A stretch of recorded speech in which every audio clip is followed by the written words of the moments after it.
Hello, welcome to May 20th.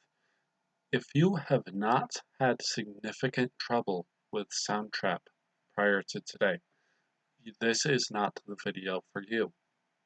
You should watch the other video if you will be using Soundtrap through Music First. This video is only for people who have been unable to use Soundtrap at all. Like it breaks anytime you touch it. That is the only case where you should be watching this video. Moving on. For those of you who have had trouble with Soundtrap, we're going to look at what's called Soundation. You can see the link right here. I'll post that in the do.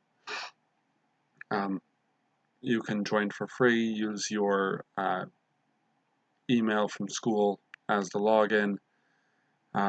This isn't an official thing that we have access to, but it'll work.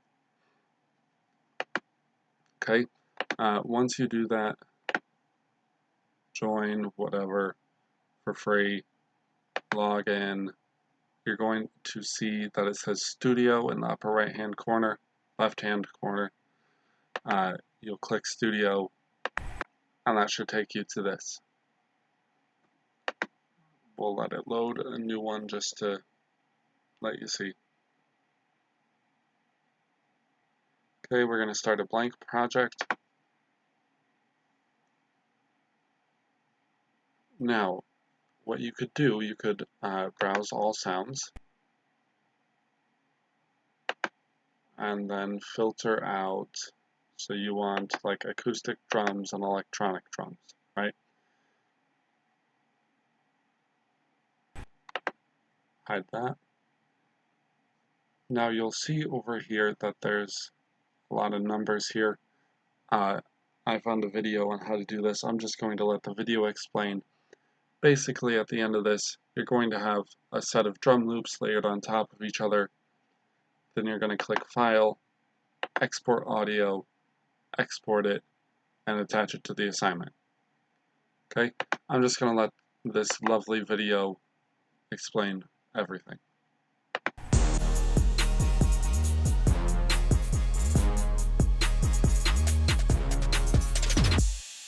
If you're making a song from scratch for the first time, one thing you need to know is that there are 4 elements that make up almost every song: drums, bass, chords, and melody. A beat is like the backbone of a song. Once you have a beat, then you have something to build on. So in this video, we'll cover how to layer rhythm and drum loops. Loops are short clips that you can repeat seamlessly and use like building blocks. If you're just starting your music production journey, loops are a great way to test the waters. You'll find the loops in the sound library here to the right. If you can't see the library, simply click here.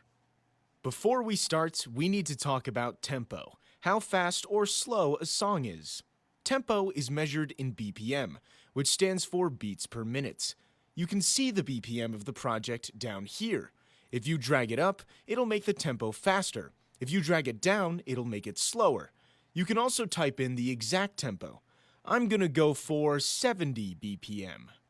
The loops that you choose should be in the same tempo as your project so that everything syncs up. You can see the tempo of the loops over here. If it's blank, that means there is no tempo, and you can try to use it with any tempo. To make it really easy to find loops in the right BPM, just open the filter and turn on Sync to Tempo. You can also use other filters like genre and instrument. If you click on a loop, it'll play the sound. This beat is already pretty detailed and sounds like a great starting point. To use it, we need to have audio channels, which you can create down here. Let's drag this drum beat in. To make the loop repeat, just drag out the upper right corner.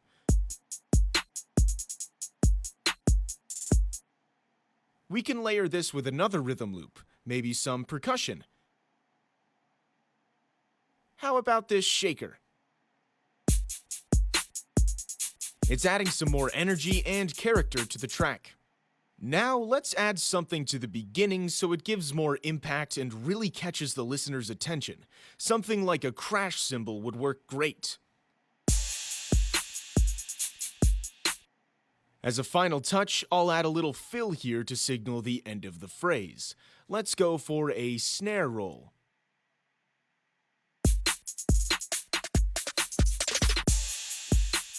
Layering drum loops is easy, as long as they're all in the same tempo. You could keep adding many more layers to make it as rich and complex as you want. We'll be continuing in the next video, showing you how to layer bass, chords, and melody loops to complete this song. Try layering drum loops in your studio, and I'll see you in the next video.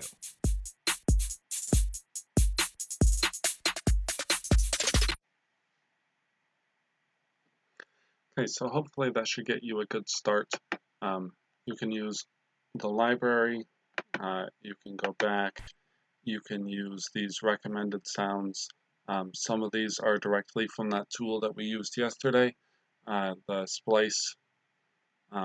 They've got it separated into trap, hip hop, EDM, shuffles and breaks, dubstep, electronica. So you have the full gamut of options that you can choose from. Try to pay attention to the tempo, like he said, so that you can make sure that they're going to sound good when you put them in. And remember, at the end of your time spent creating in here, you're going to click File, Export Audio, and then Export. Okay, that's it. Have a good day.